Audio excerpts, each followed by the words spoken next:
Nujoma's leadership not only secured Namibia's independence, but also positioned the country as a key player in Southern Africa and beyond.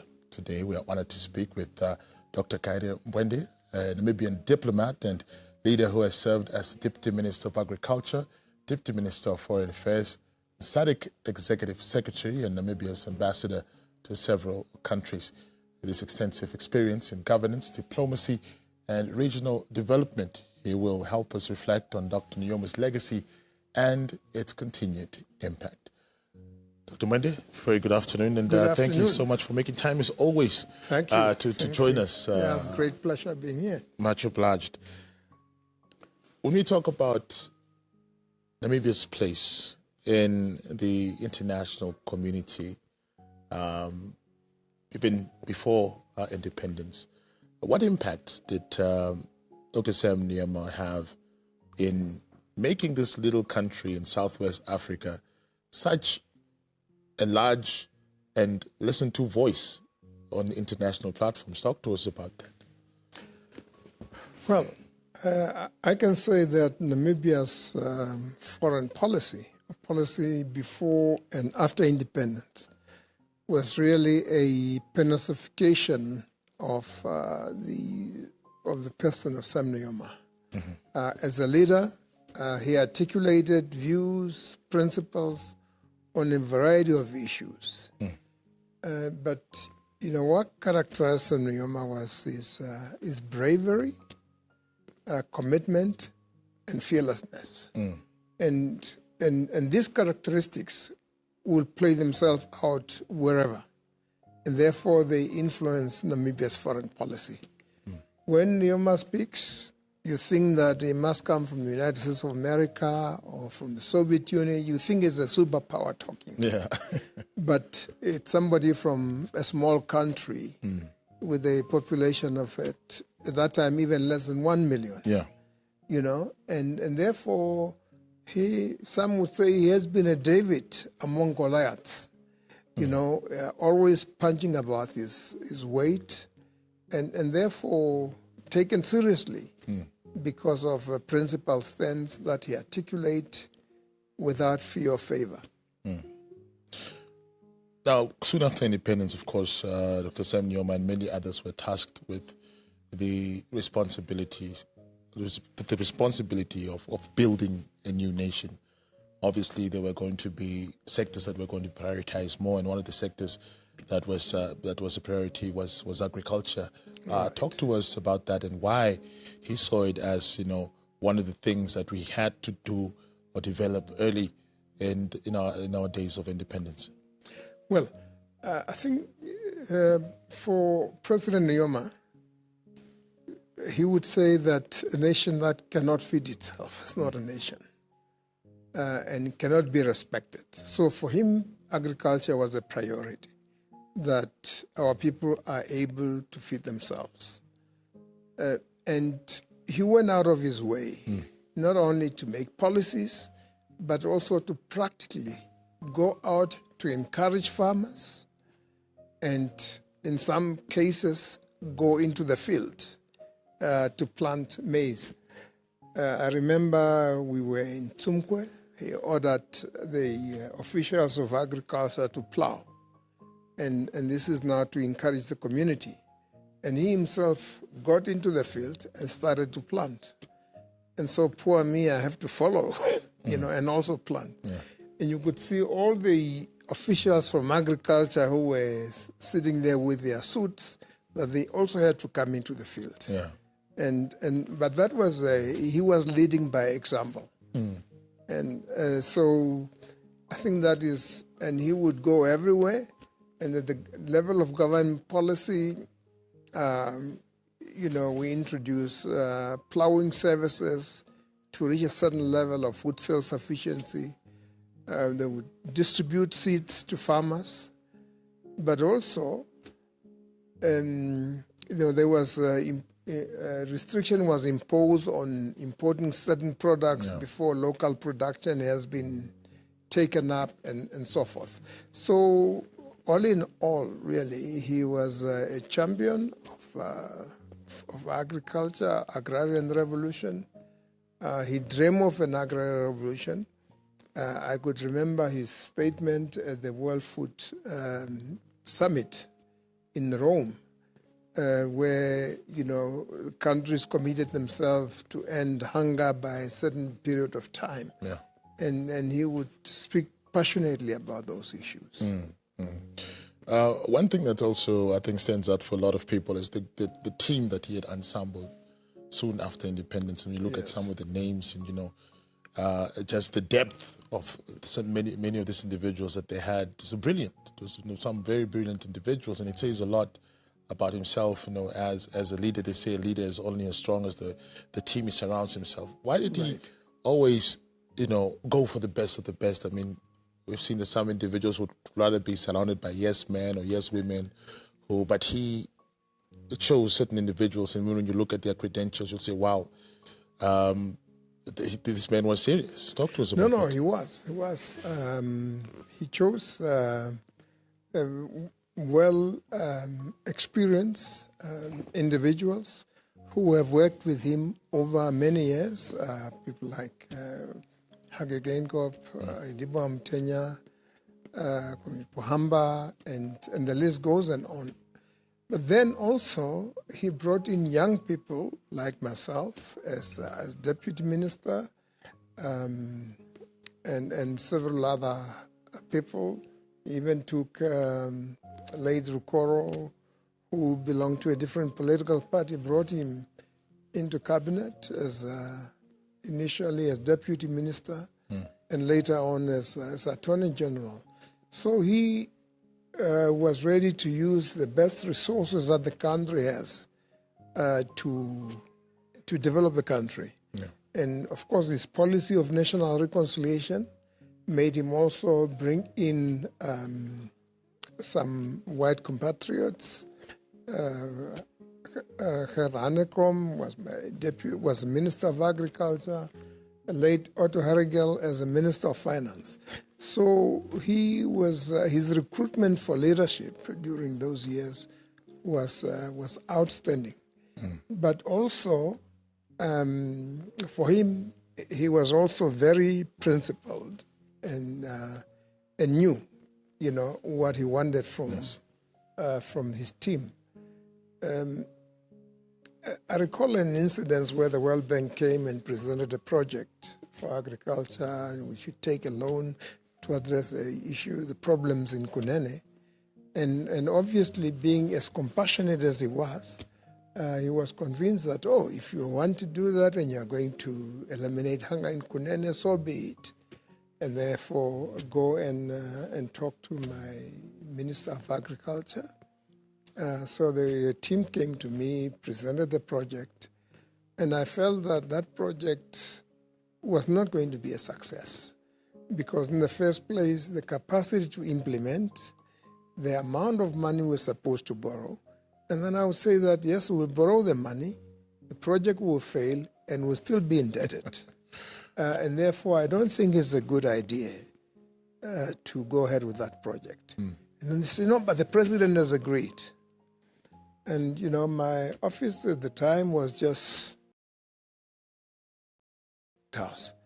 And I was agitated, so just walk straight to State House and say, President, the people from the World Bank came with this project, and I don't think it's a good idea. And he said that, if you think so, then it's fine. Then the project is off. And I was, of course, the most hated person by the World Bank because I went to convince the president otherwise. But he had faith in his team. Yeah. He had trust. If you say, according to your analysis, this is not good for us, he would listen.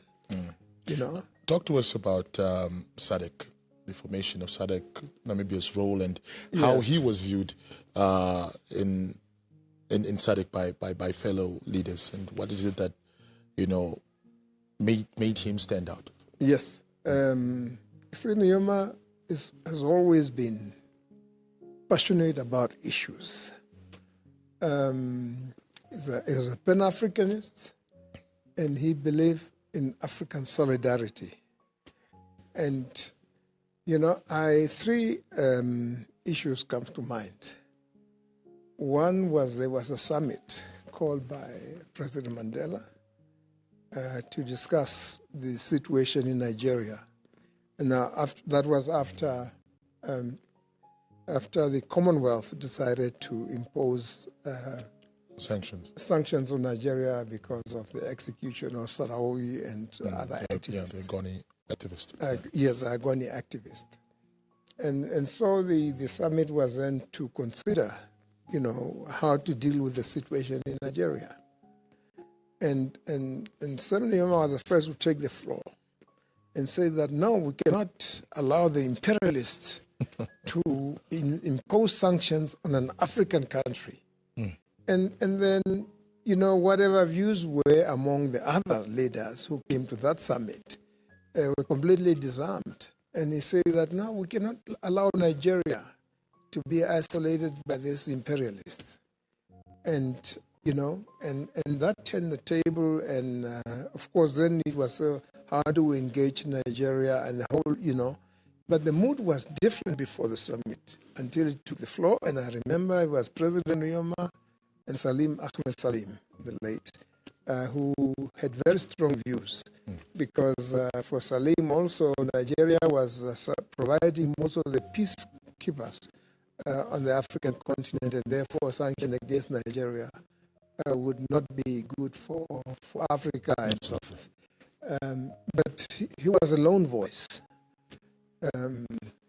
He was a lone voice on the summit in Johannesburg on sustainable development, where he took on Blair on the question of Zimbabwe. And he said, you Tony Blair, And he said that we cannot allow an African country to be isolated. And if they would invade Zimbabwe for whatever reasons, Namibia will send troops. This were his exact words. Yeah. Then, of course, the third one also that comes to mind is the sending of the troops to the DRC. Yes. As an expression of solidarity. And it was not only a question of sending troops to the DRC. He had very high expectations about the role that a stable and democratic DRC could play, given its natural resources and how that could contribute to regional integration and so forth. Of course, as we know, that was not to be, but he had that belief, and he believed that we can stabilize the DRC. And, for Nujoma, nothing was impossible. He will always go out. He will speak most of the time first, and if not, he will repeat himself a couple of times. The other issue was also a discussion on the relationship between SADC and COMESA, which was, again, very complex. And he took a very strong position. And, that led Namibia eventually to pull out of COMESA and concentrate on SADC. Yeah. So that was Nujoma for you. He had strong views. He was passionate about them, and he will articulate them as clearly as possible. And so our foreign policy was really characterized by bravery and fearlessness, and that comes through everywhere. Whether you are talking about the issue of Palestine, we will articulate our position strongly. Issue of Western Sahara, the sanction and against Cuba, we will talk openly about that. And, so all these major international issues. Some leaders obviously shy away from talking with the passion that Sam Nujoma spoke with. Did you at some point think, after this meeting, maybe these countries are going to impose sanctions on us as well? Was there ever a time where you felt a bit worried, like, hey, no, TSM is going a bit too far here? No, but you see, I tell you, on the question of Zimbabwe, we were very strong. Sam Nujoma maybe was very strong in supporting Zimbabwe, advocating for the lifting of sanctions. And, we had this dialogue, the SADC EU ministerial meetings, and, and dialogue on that. And the question of Zimbabwe always came up. And sometimes they didn't want to have Zimbabwe as part of the SADC delegation. And we say that, no, you can't tell us who's coming to the meeting, we come, so forth. But some people were jokingly saying that Namibia is joining Zimbabwe in the isolation. That is how far it went, that we were, speaking openly about it. And those countries that are shunning Zimbabwe for one or other reason will also do the same for Namibia. And so some other colleagues from the region were jokingly saying that, Namibia is joining Zimbabwe in the isolation. But that is Sam Nujoma. Yeah. And whatever he believes in, he will do it without fear or favor. Yeah. And retrospectively, what do you think discouraged countries from pulling the same stand that they did on Zimbabwe, for example, imposing sanctions on Namibia? What made us, especially sit our geopolitical, position in terms of, us, being gifted with a very nice coastline? What was it about us that made Western countries, even if they wanted to say, no, we can't, do to Namibia like we do to other countries, and as far as imposing sanctions is concerned? Well, I think in terms of governance, we've had good governance. We've had processes, and so that the country was well governed. And sometimes sanction will be imposed because of I would say that deficiency of democracy or deficit of democracy. But Namibia didn't have any of those.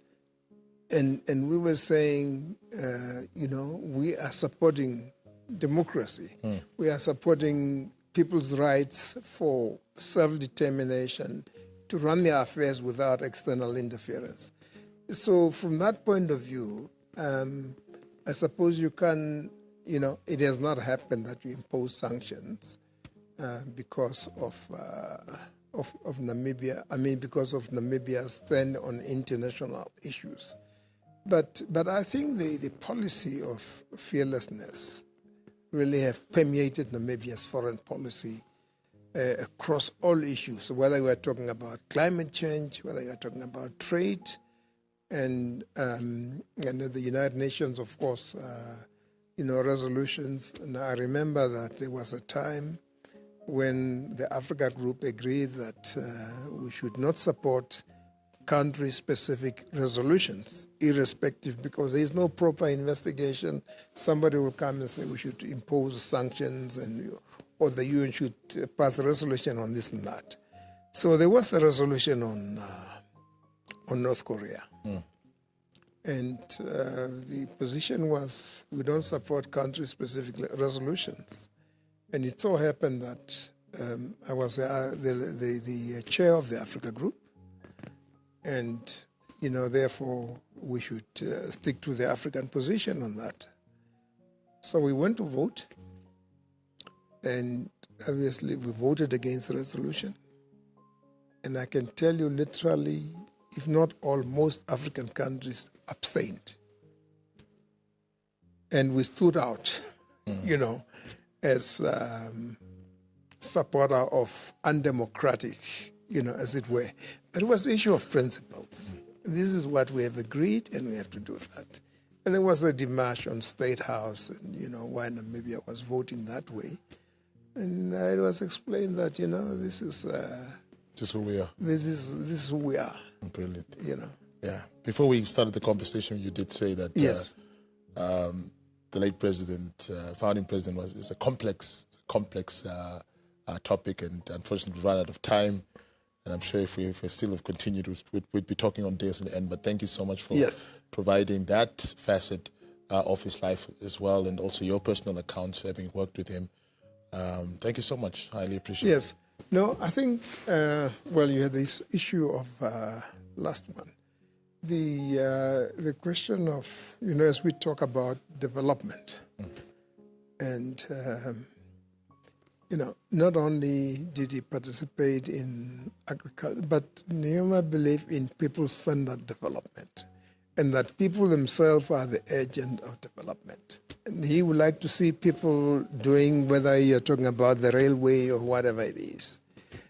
And in our travel throughout the whole country, I don't remember President Nujoma having spent a night in a hotel anywhere in any region of our country. He will always spend time, spend a night at the one or other colleague, whether it's a chief or just a SWAPO leader or whatever. And I think Nujoma was a people's president, and he would spend a lot of time with the people, traveling around the country and spending night with them, and never in a hotel. All right. Thank you. Thank you so much. Yes.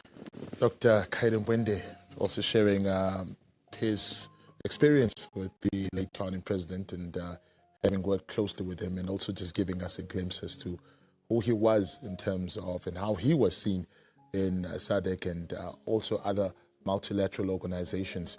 And you can clearly see the pride with which he was beaming when he was talking, when he was recalling some of those moments. And those are moments that will definitely still stay with him for a very, very long time. Stay tuned. We will